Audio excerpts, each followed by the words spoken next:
I think we can all agree that the ports for Black Ops 1 and 2 are a success for Activision. It is printing money. And there is no way they're sitting in a boardroom or wherever their strategic thoughts are happening or their roadmap that they're not saying, okay, let's do more. It's kind of like the Resident Evil deal when they made the first remake and everybody was like, wow, this is great. They're like, that just opened up our entire franchise, our entire backlog, our library. We can redo everything.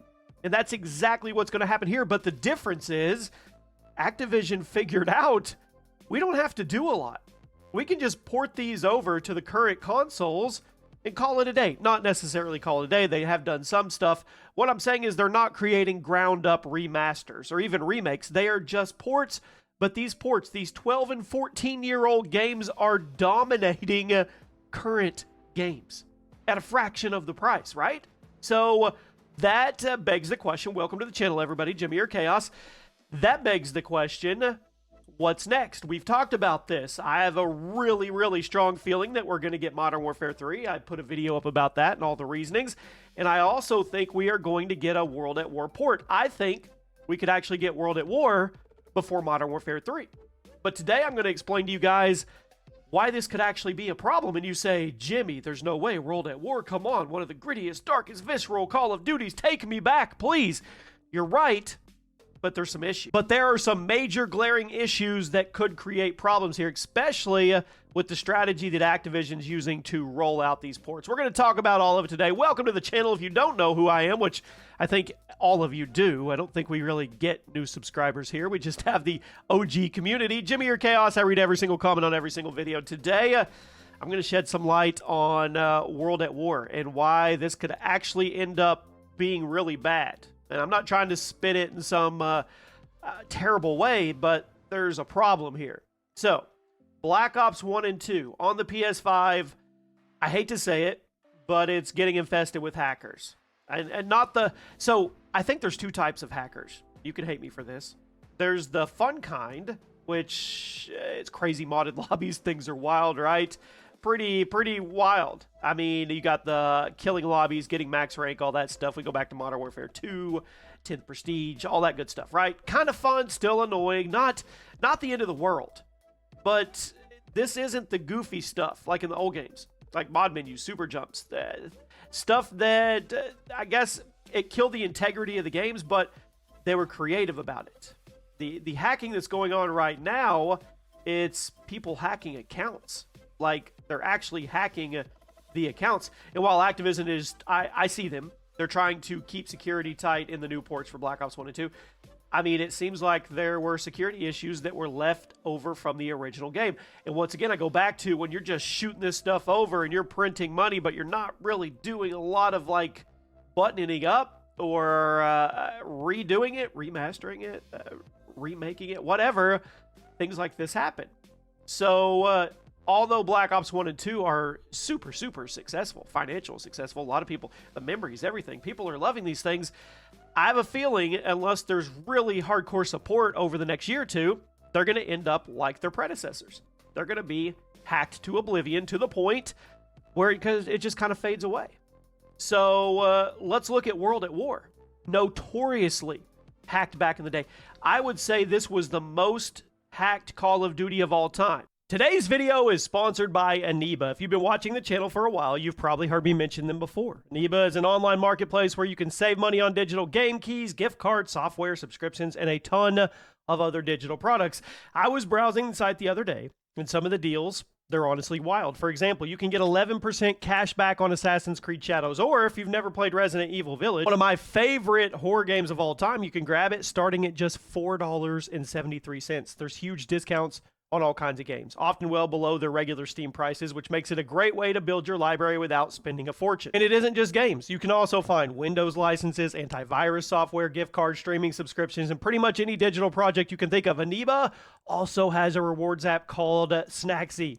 It lets you play mobile games, complete simple tasks, earn coins, convert those rewards into funds for your Eneba wallet. If you'd rather, you could also cash out through PayPal, Amazon gift cards, several other reward options. So technically, you could spend some time playing mobile games and use what you earn towards your next Call of Duty purchase, which is honestly a pretty cool concept. The app already has paid out over 1.2 million to players. I can tell you from personal experience, so it's surprisingly addictive. Whenever people hear digital marketplace, they naturally have questions. That's completely understandable. And what I like about Eneba is that it works similarly to eBay.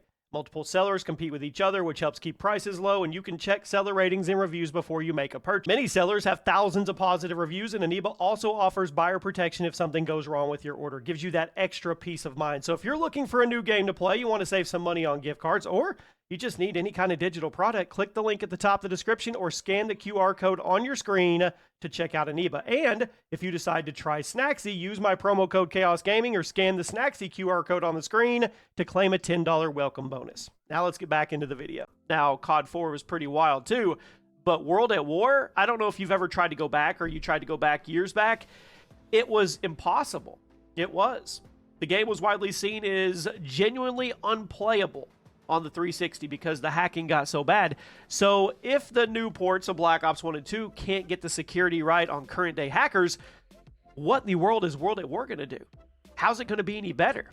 Now, you could say the second time's a charm, and Activision, or third time, I guess, and Activision's going to learn what they need to do, and World at War will actually be secure because they know what to look for this time around. But the reality is, we don't really know that.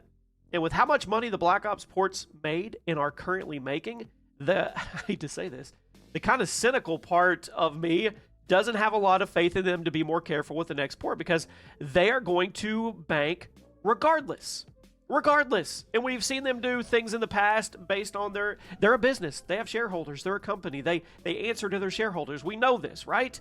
And that is where their main decision-making usually goes, at least from the top when it comes to Activision. So I don't have a lot of faith that they're going to shoot World at War at us and they're going to do anything super, super extra to button this thing up and secure it for us so we can have a good time with it. That's just where I'm at, and that it may be cynical, but I'm kind of in a cynical stage of my life when it comes to Call of Duty and what we talk about here on the page, and I have reasons for that. So, yeah. Do I want World at War? Absolutely. Is it going to end up being like Black Ops 1 and 2 down the line? There's a really good chance. And then there's the community. There's you guys. You guys. Well, some of you guys.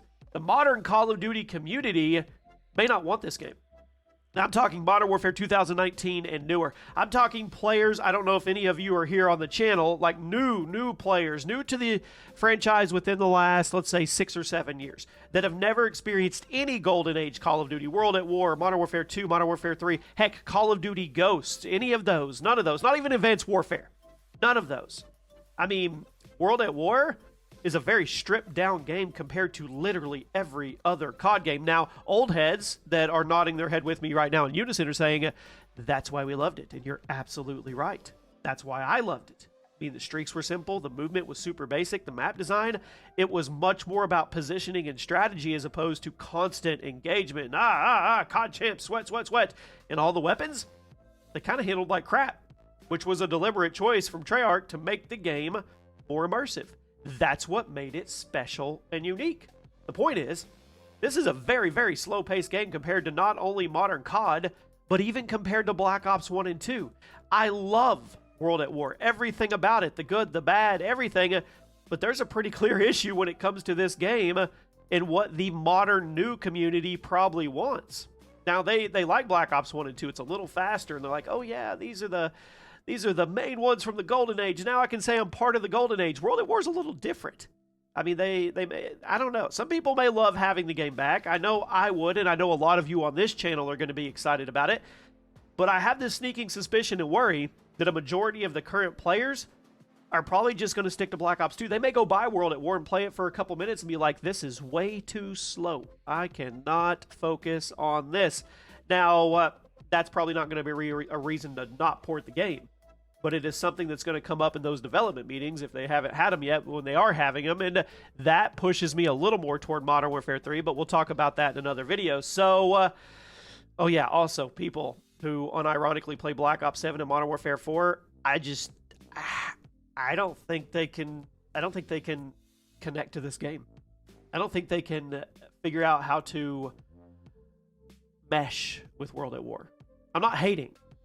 Black Ops 7, Modern Warfare 4, those type of games, they are built different. They are built for the modern player. World at War was not built for the 2021 through 2026 player. It just wasn't. That's just the truth. But it's subjective, so everybody has their opinion. We'll see how it goes. You guys let me know what you think. I think we're getting World at War, but I'm concerned. And maybe you're saying, well, if we get it, we get it. You play it while you can. It gets hacked. It is what it is. And you're right. You're right. We'll see what happens. I'll see you guys soon.